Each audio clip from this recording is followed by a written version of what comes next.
차에 갇힌 운전자를 구하기 위해서 애썼던 시민. 바로 신기복 씨입니다. 화마에 맞서는 그 순간에도 두려움은 없었다는데요. 빨리 빼내야 되겠다는, 구조해야 되겠다는 그 생각밖에 없었어요. 뭐 악세다 밟힌 소리하고 안에 연기가 이제 많이 꽉 차고 있더라고요. 이 연기면은 질식할 수가 있다. 그래서 그 판단이 들어서 건너 화단에서 이제 찾다 보니까 그 돌멩이가 보여서 그냥 주워다가 무조건 때린 거지. 유리창 못 깨야 돼. 유리창 깨면 뭐 빨리 아주 사람 탈다니까. 조심해 어떡해. 이를 지켜보던 또 다른 시민이 야구방망이를 전달합니다. 한 5, 6번 때렸을까? 쉽게 깨질 줄 알았는데 안 깨지더라고요.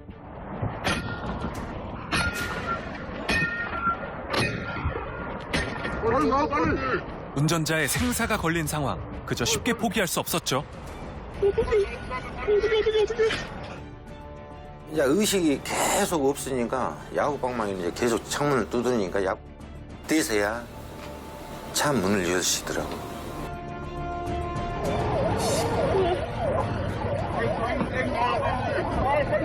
차 터져.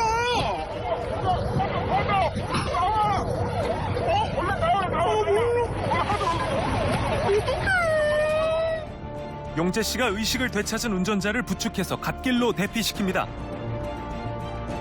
자, 그런데 운전자의 행동이 어딘가 이상했다는데요. 현장을 벗어나려고 하는 걸까요? 좀 혼이 나갔다고 해야 될까요? 좀 정신을 좀 살짝 잘 못 차리시더라고요. 어디론가 가시려고 하시더라고요. 저는 이제 음주 때문에 도망치시려고 하신가 이 생각이 들어가지고. 그 음주를 몇 번을 물어봐도 안 나오고 술 운전하다가 의식을 잃어가지고 그대로 이제 엑세스를 밟고 있어보는 것 같아요. 그게 과열대합인 것 같아요. 운전자가 탈출한 후 거세진 불길은 소방대원들에 의해서 50분 만에 진압될 수 있었습니다. 차량 화재 치고는 좀 큰 편이었습니다. 차가 거의 전소 거의 그 정도? 많이 이제 불이 붙은 상황이었거든요. 사고 발생 이틀 후 다시 찾은 현장에는 그날의 흔적이 고스란히 남아 있습니다.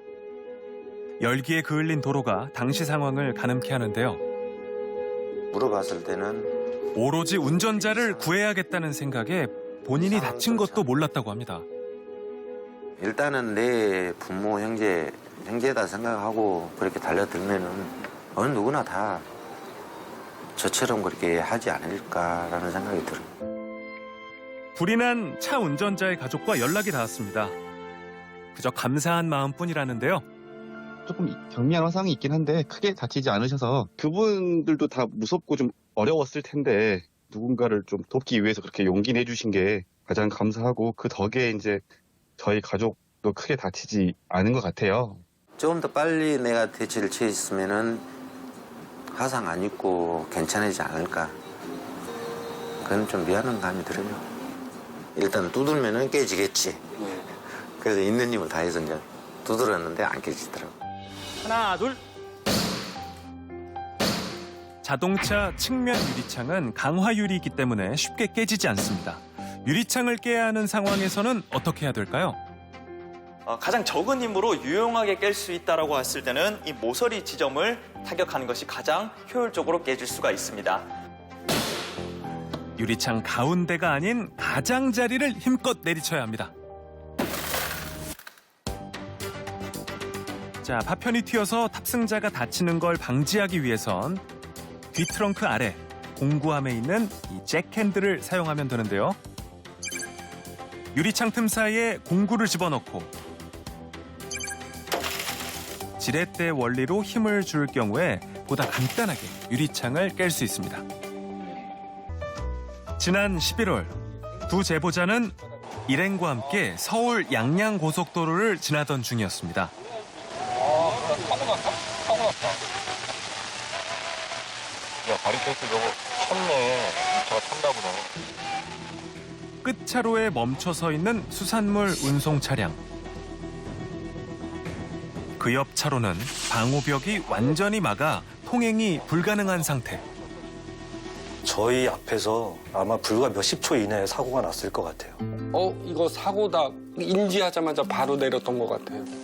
사고 수습을 위해 가장 먼저 차에서 내린 한우리 씨. 시간과 사고 나는 거였고. 혹시 모를 2차 사고를 막고자 사고 현장 뒤에 차량을 세웠는데요. 그 후 사고 차량 운전자가 모습을 보입니다. 기사분이 잠깐 졸았다 말씀하시더라고요. 당황하시는 것 같았는데 몸에 크게 뭐 다치시거나 그런 건 없구나라는 걸 파악하고 운전자가 졸음운전을 하다가 끝차로에 있던 방호벽을 보지 못하고 그대로 충돌해버린 겁니다. 원래는 혼자서 치우기 힘든 정도의 그 무게인데 근데 밀다 보니까 어느 순간 사람들이 도와주기 시작하면서부터 그냥 쭉쭉 밀리더라고요. 이제 그게 여자분은 저한테 계속 지금 경찰에 신고하고 있어요라고 얘기를 했고 저한테. 자, 일사천리로 진행이 되나 싶었는데 문제가 생긴 모양인데요.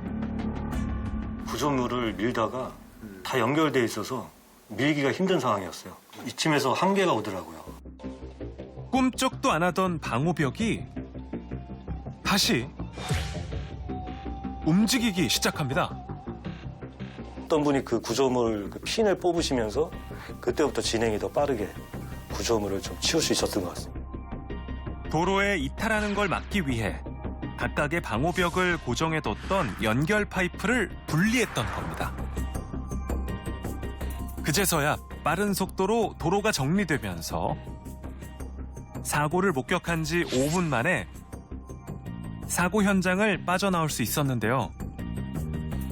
그냥 육안으로 보기에 끝없이 밀렸어요. 그 짧은 순간에. 끝이 안 보였어요. 그날 소통량이 적은 양은 아니었어요. 소통이 돼야 응급 차량들이 오니까 그렇게 해서 빨리 빼야겠다고 생각을 했어요.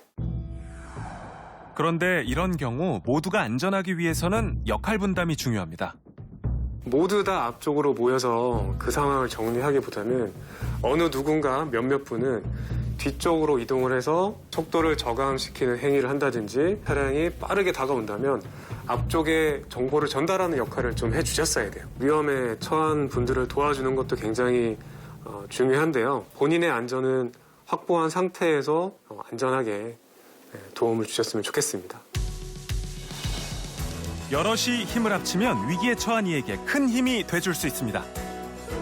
하지만 중요한 건 첫째도 둘째도 안전입니다.